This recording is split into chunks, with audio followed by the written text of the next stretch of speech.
Chapter 9. Perfect Self-Expression or the Divine Design. By Florence Scovel Shinn. There is for each man perfect self-expression. There is a place which he is to fill and no one else can fill, something which he is to do, which no one else can do. It is his destiny. This achievement is held, a perfect idea in divine mind, awaiting man's recognition. As the imaging faculty is the creative faculty, it is necessary for man to see the idea before it can manifest. So man's highest demand is for the divine design of his life. He may not have the faintest conception of what it is, for there is, possibly, some marvelous talent hidden deep within him. His demand should be, Infinite Spirit, open the way for the divine design of my life to manifest. Let the genius within me now be released. Let me see clearly the perfect plan. The perfect plan includes health, wealth, love, and perfect self-expression. This is the square of life, which brings perfect happiness. When one has made this demand, he may find great changes taking place in his life, for nearly every man has wandered far from the divine design. I know, in one woman's case, it was as though a cyclone had struck her affairs, but readjustments came quickly and new and wonderful conditions took the place of old ones. Perfect self-expression will never be labor, but of such absorbing interest that it will seem almost like play. The student knows, also, as man comes into the world financed by God, the supply needed for his perfect self-expression will be at hand. Many a genius has struggled for years with the problem of supply, when his spoken word and faith would have released quickly the necessary funds. For example, after the class, one day, a man came to me and handed me a cent. He said, I have just 7 cents in the world, and I'm going to give you 1. For I have faith in the power of your spoken word. I want you to speak the word for my perfect self-expression and prosperity. I spoke the word, and did not see him again until a year later. He came in one day, successful and happy, with a roll of yellow bills in his pocket.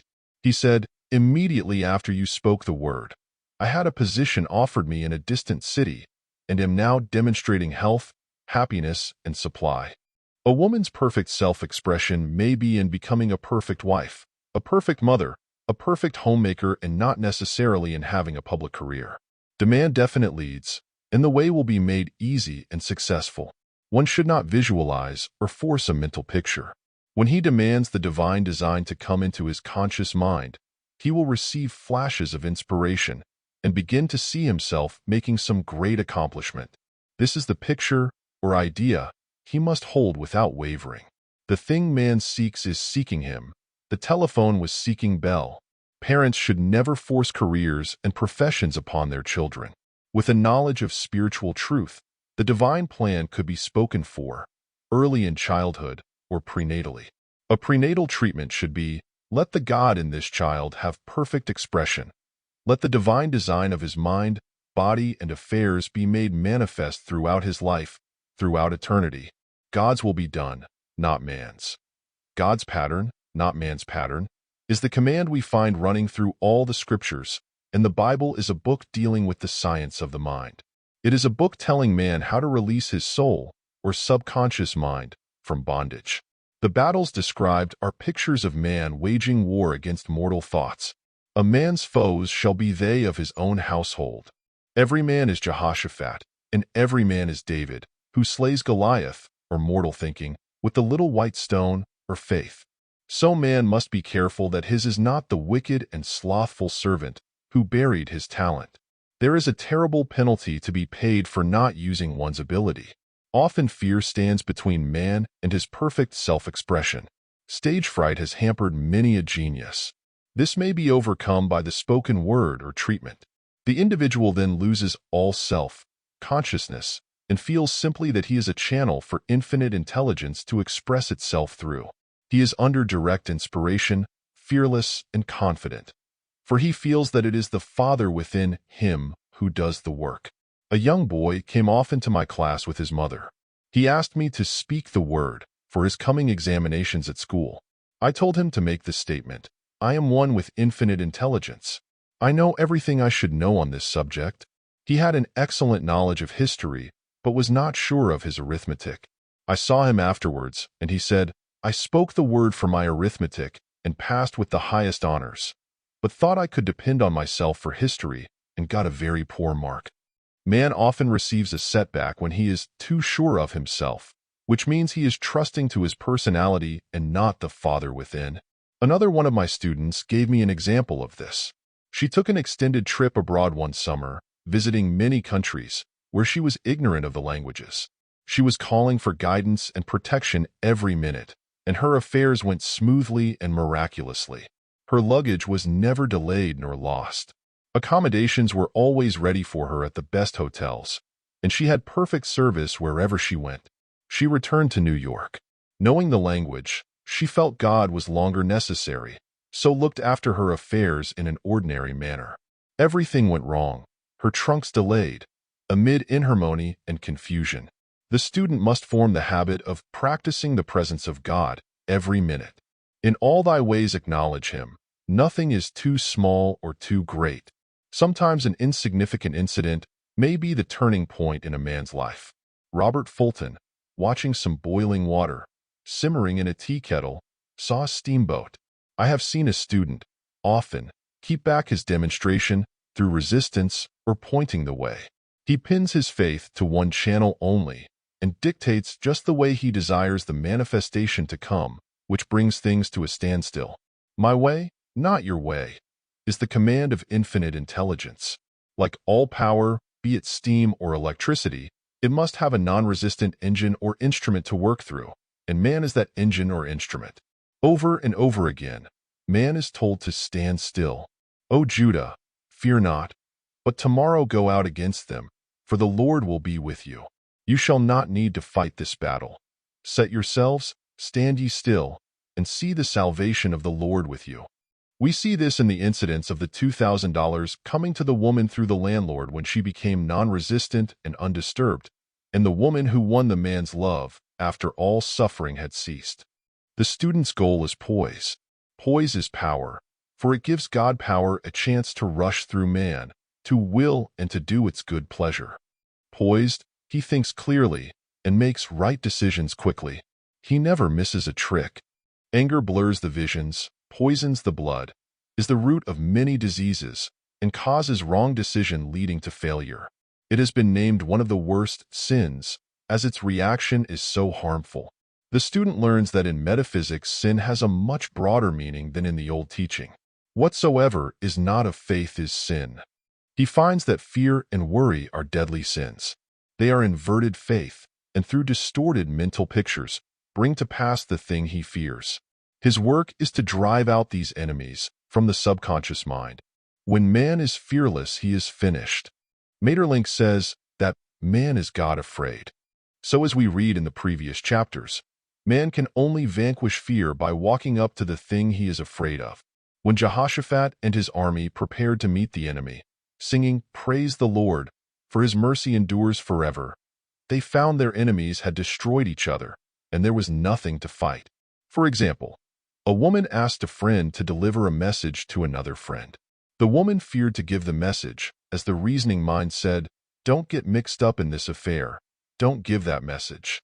She was troubled in spirit, for she had given her promise. At last, she determined to walk up to the lion and call on the law of divine protection.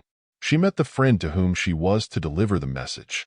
She opened her mouth to speak it, when her friend said, "So-and-so has left town." This made it unnecessary to give the message, as the situation depended upon the person being in town.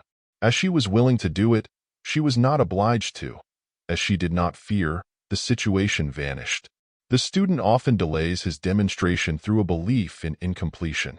He should make this statement: in divine mind there is only completion, therefore my demonstration is completed.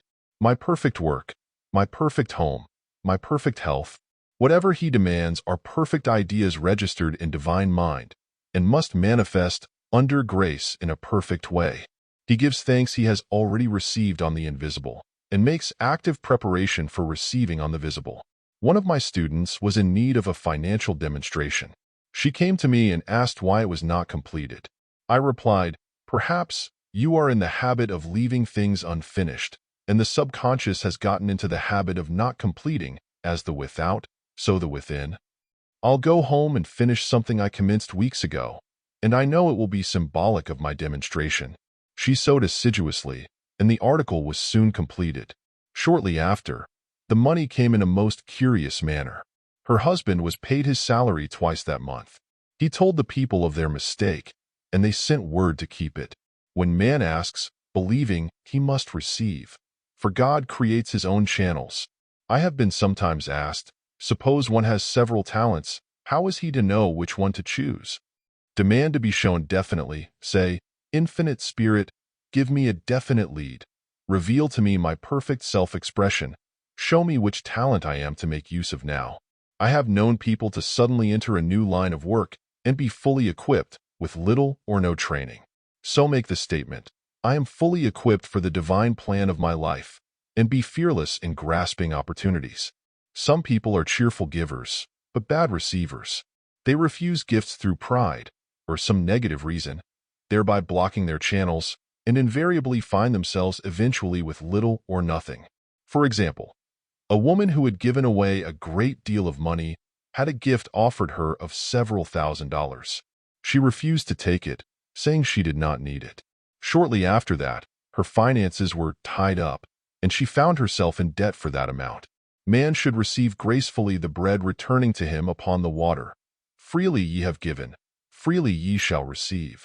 There is always the perfect balance of giving and receiving, and though man should give without thinking of returns, he violates law if he does not accept the returns which come to him. For all gifts are from God, man being merely the channel. A thought of lack should never be held over the giver. For example, when the man gave the 1 cent, I did not say, poor man, he cannot afford to give me that. I saw him rich and prosperous, with his supply pouring in. It was this thought which brought it. If one has been a bad receiver, he must become a good one, and take even a postage stamp if it is given him, and open up his channels for receiving. The Lord loveth a cheerful receiver, as well as a cheerful giver. I have often been asked why one man is born rich and healthy, and another poor and sick. Where there is an effect, there is always a cause. There is no such thing as chance. This question is answered through the law of reincarnation. Man goes through many births and deaths until he knows the truth which sets him free. He is drawn back to the earth plane through unsatisfied desire to pay his karmic debts or to fulfill his destiny. The man born rich and healthy has had pictures in his subconscious mind, in his past life, of health and riches, and the poor and sick man, of disease and poverty. Man manifests on any plane the sum total of his subconscious beliefs. However, birth and death are man-made laws, for the wages of sin is death. The Adamic fall in consciousness through the belief in 2 powers. The real man, spiritual man, is birthless and deathless. He never was born and has never died. As he was in the beginning, he is now, and ever shall be. So through the truth, man is set free from the law of karma, sin and death, and manifests the man made in his image and likeness. Man's freedom comes through fulfilling his destiny, bringing into manifestation the divine design of his life. His Lord will say unto him, Well done, thou good and faithful servant. Thou hast been faithful over a few things. I will make thee ruler over many things, death itself. Enter thou into in the joy of thy Lord, eternal life. End of chapter.